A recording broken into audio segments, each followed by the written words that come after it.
Oprah Gail Winfrey, also known mononymously as Oprah, is an American talk show host, television producer, actress, author, and media proprietor. She is best known for her talk show, The Oprah Winfrey Show, broadcast from Chicago, which ran in national syndication for 25 years, from 1986 to 2011. Dubbed the Queen of All Media, she was the richest African American of the 20th century and was once the world's only black billionaire. By 2007, she was often ranked as the most influential woman in the world. Winfrey was born into poverty in rural Mississippi to a single teenage mother and later raised in inner-city Milwaukee. She has stated that she was molested during her childhood and early teenage years and became pregnant at 14. Her son was born prematurely and died in infancy. Winfrey was then sent to live with the man she calls her father, Vernon Winfrey, a barber in Nashville, Tennessee, and landed a job in radio while still in high school. By 19, she was a co-anchor for the local evening news. Winfrey's often emotional, extemporaneous delivery eventually led to her transfer to the daytime talk show arena, and after boosting a third-rated local Chicago talk show to first place, she launched her own production company. By the mid-1990s, Winfrey had reinvented her show with a focus on literature, self-improvement, mindfulness, and spirituality. Though she has been criticized for unleashing a confession culture, promoting controversial self-help ideas, and having an emotion-centered approach, she has also been praised for overcoming adversity to become a benefactor to others. Winfrey also emerged as a political force in the 2008 presidential race, with her endorsement of Barack Obama estimated to have been worth about 1 million votes during the 2008 Democratic primaries. In 2013, Winfrey was awarded the Presidential Medal of Freedom by President Barack Obama, and received honorary doctorate degrees from Duke and Harvard. In 2008, she formed her own network, the Oprah Winfrey Network, OWN. Credited with creating a more intimate, confessional form of media communication,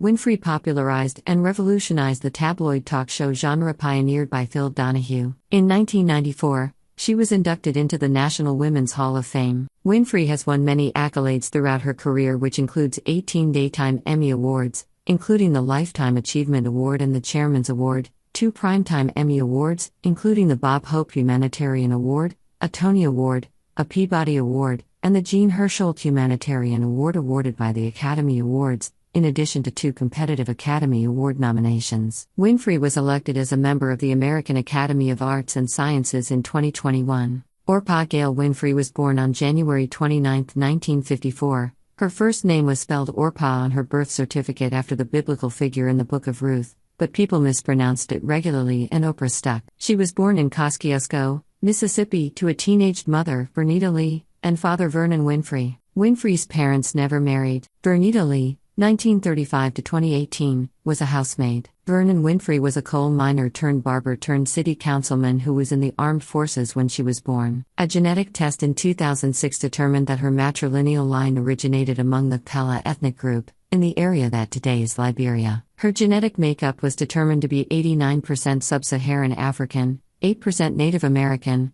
and 3% East Asian. However, given the imprecision of genetic testing, the East Asian markers may actually be Native American. After Winfrey's birth, her mother traveled north, and Winfrey spent her first 6 years living in rural poverty with her maternal grandmother, Hattie Mae Lee. Her grandmother was so poor that Winfrey often wore dresses made of potato sacks, for which other children made fun of her. Her grandmother taught her to read before the age of 3 and took her to the local church, where she was nicknamed the preacher for her ability to recite Bible verses. When Winfrey was a child, her grandmother was reportedly abusive. At age 6, Winfrey moved to an inner-city neighborhood in Milwaukee, Wisconsin, with her mother, who was less supportive and encouraging than her grandmother had been, largely as a result of the long hours she worked as a maid. Around this time, Lee had given birth to another daughter, Winfrey's younger half-sister, Patricia, who died of causes related to cocaine addiction in February 2003 at age 43. By 1962, Lee was having difficulty raising both daughters, so Winfrey was temporarily sent to live with Vernon in Nashville, Tennessee. While Winfrey was in Nashville,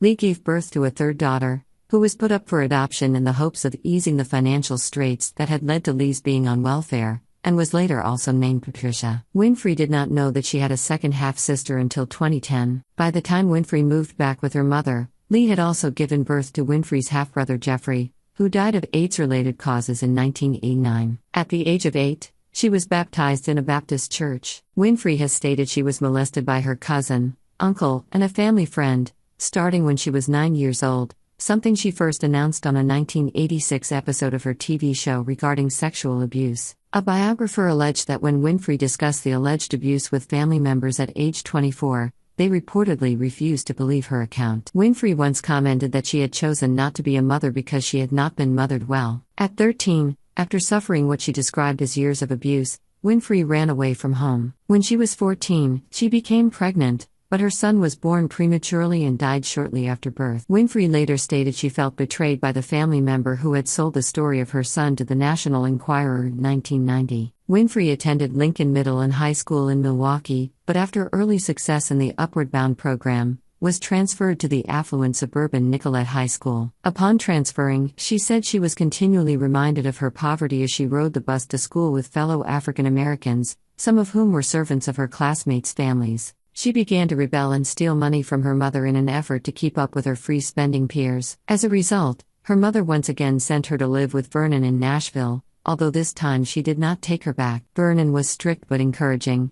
and made her education a priority. Winfrey became an honors student, was voted most popular girl, and joined her high school speech team at East Nashville High School, placing second in the nation in dramatic interpretation. In 1986, Winfrey said, "When my father took me, it changed the course of my life. He saved me. He simply knew what he wanted and expected. He would take nothing less." Winfrey's first job as a teenager was working at a local grocery store. At the age of 17, Winfrey won the Miss Black Tennessee beauty pageant. She also attracted the attention of the local black radio station, WVL, which hired her to do the news part-time. She worked there during her senior year of high school, and in her first 2 years of college, she had won an oratory contest, which secured her a full scholarship to Tennessee State University, a historically black institution, where she studied communication. However, she did not deliver her final paper and receive her degree until 1987, by which time she was a successful television personality. Winfrey's career in media would not have surprised her grandmother,